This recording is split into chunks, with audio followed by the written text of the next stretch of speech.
Di Senador Marcoleta dahil nga sinisiguro na maayos ang kanyang kalusugan dyan, no? Dahil nilipat na sa dyan sa New Quezon City Jail. Nag-a-adjust pa rin si Senator Rodante Marcoleta sa loob ng New Quezon City Jail ayon sa BJMP. Okay naman yung kanyang tulugan sa ngayon for the time being na naka-isolate siya. Nakatutok din ng BJMP sa sitwasyon ng senador ayon kay BJMP spokesperson J. Rex Bustinera. More than 3,300 na nakakulong. Hindi lang din high profile po nakakulong, bagkus mga ordinaryong PDL din. Incumbent senators yung ilan doon, kagaya ni Senator Marcoleta, pwedeng payagan yung mga Senate staff ni Marcoleta na makapasok doon sa loob ng piitan para bisitahin ng senador. Yan ay kung papayagan o may court order mula sa Sandigan Bayan.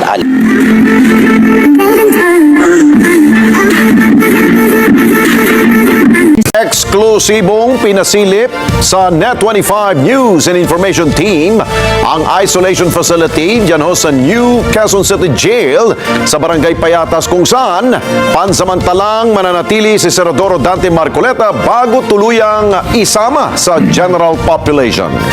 At sa record po, nauna ng hiniling ng kampo ni Senador Marcoleta na masuri ng mga kinatawan ng Sandigan Bayan ang naturang pasilidad para matiyak ang ligtas sa kalusugan ng mambabatas.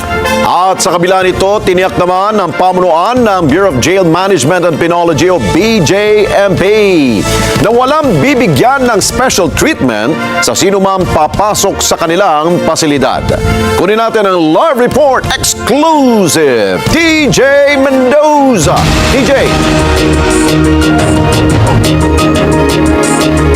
Alex, kung yung obserbasyon ko yung pagbabatayan natin ay malinis at low congestion rate nga yung loob ng New Quezon City Jail sa Payatas sa Quezon City. Napasok ko rin maging mismo yung isang isolation room kung saan pansamantalang i-detain si Senator Rodante Marcoleta para maobserbahan yung kanyang kalusugan.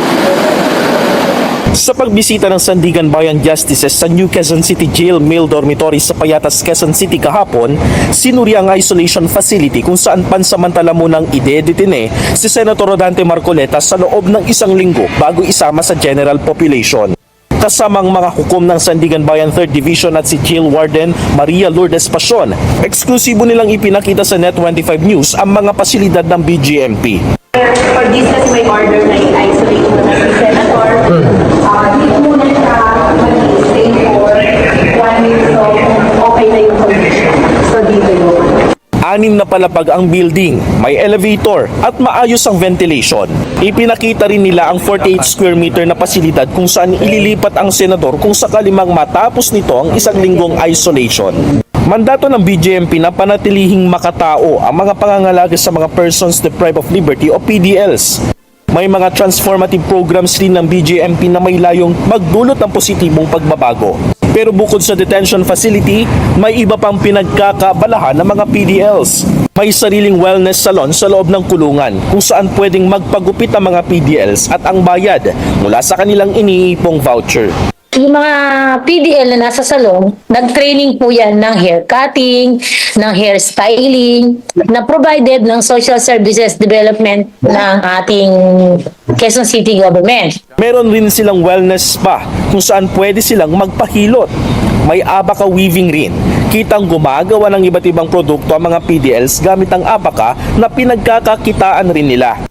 Meron rin silang bakery sa loob at tinuturuan sila sa housekeeping. Ang ilang PDLs natuto na ring manahi sa loob ng piitan. Pero isa sa kinagigiliwan ng mga hukom, ang talento ng mga PDL sa pagpipinta, lalong-lalo na sa mga hinahabing bags. Pag nakomit raw ang mga PDL, may stigma na lumalabag kaagad sila sa mga batas. Kaya ang ginagawa ng BJMP ay para matigil ang stigma at para maturuan ang mga nasa piitan. Kung hindi natin sila tuturuan ng mga skills, wala silang gagawin sa loob ng kanilang mga dorms. Kung ano-ano lang ang iisipin nila. Ngayon, kung sila ay nakapag-aral, naintindihan nila na bawal ang mga pinag-uutos ng batas, may mga bawal, tapos kung sila ay makakapagtrabaho ng tama, paglaya nila, ang gagawin nila, parehas na laban na lang sa lipunan. Samantala, nag-a-adjust pa rin si Senator Rodante Marcoleta sa loob ng New Quezon City Jail ayon sa BJMP. Okay naman yung kanyang tulugan sa ngayon for the time being na naka-isolate siya. Nakatutok din ng BJMP sa sitwasyon ng senador ayon kay BJMP spokesperson J. Rex Bustinera. More than 3,300 na nakakulong. Hindi lang din high profile po ang nakakulong, bagkus mga ordinaryong PDL din. And that's why ang kanilang cell assignment ay according sa kanilang needs, risk at mga rehabilitation programs. Wala ring special treatment para sa mga PDL sa loob ng piitan. Pag i-ensure ng kanilang safety and security and their well-being while inside the jail without, of course, giving special preference as compared with the general population. Medyo challenging po talaga siya.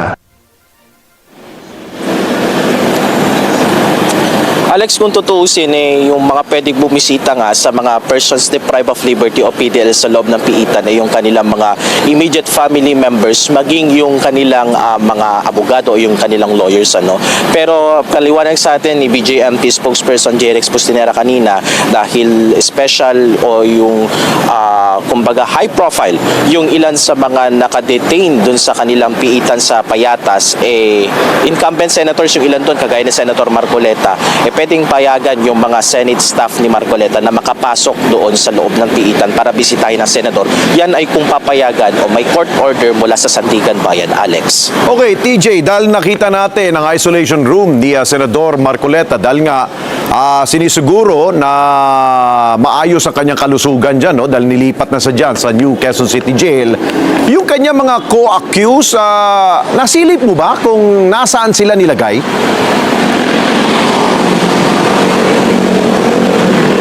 Alex, tama, no? Nasilip rin natin yung mga co-accused niya nasa general population na, kasi nasa una silang na-commit sa New Quezon City Jail, nag-undergo din sila ng ilang araw na isolation, at pagkatapos kasi noon, Alex, protocol talaga yon na after ma-isolate, halo na sila sa general population sa loob ng piitan. Oo, pakicheck nga, TJ, dahil meron tayong mga nakalap na mga impormasyon na ang alam daw yata nila ay nasa 4th floor ang ilan sa mga co-accused ni Senador Marcoleta, at tila nirereklamo umano nila ang medyo hindi maganda ang amoy doon sa mismong lugar kung saan sila nakapiit. Pwede mo pa-check yan kay Jail Superintendent Bustinera? Alex will take note on that. Agad nating itatanong yan kay BJMP spokesperson J. Rex Bustinera. Pero dun sa paglilibot natin kapon dito, base lamang sa aking obserbasyon, dun sa building mismo na kung saan pinakita sa amin ng Sandigan Bayan Justices maging ng BJMP officers, hindi ganun o walang amoy basura kagaya nung ilang reports. Pero we'll check on that. Baka iba yung sitwasyon dun sa pinaglagyan sa kanila. Ayun. At bukod sa binanggit ng BJMP na walang special treatment, kung sino man sila, mataas man ang kanilang katungkulan sa gobyerno, yung ilang mga nakapiit dyan na medyo mga opisyal ng pamahalaan, DPWH man yan, mga senador, tiniyak ba talaga nila no walang special treatment?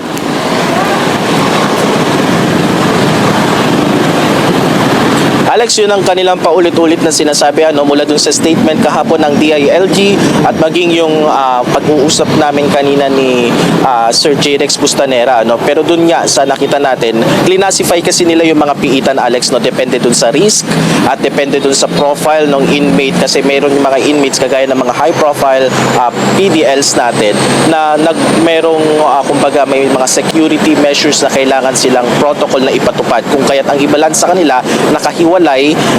May mga building or may mga partitions doon na medyo nakahiwalay sila doon sa mismong ibang mga PDLs, Alex. Okay, sige. Maraming salamat sa iyo, TJ Mendoza, mula sa lungsod ng Quezon.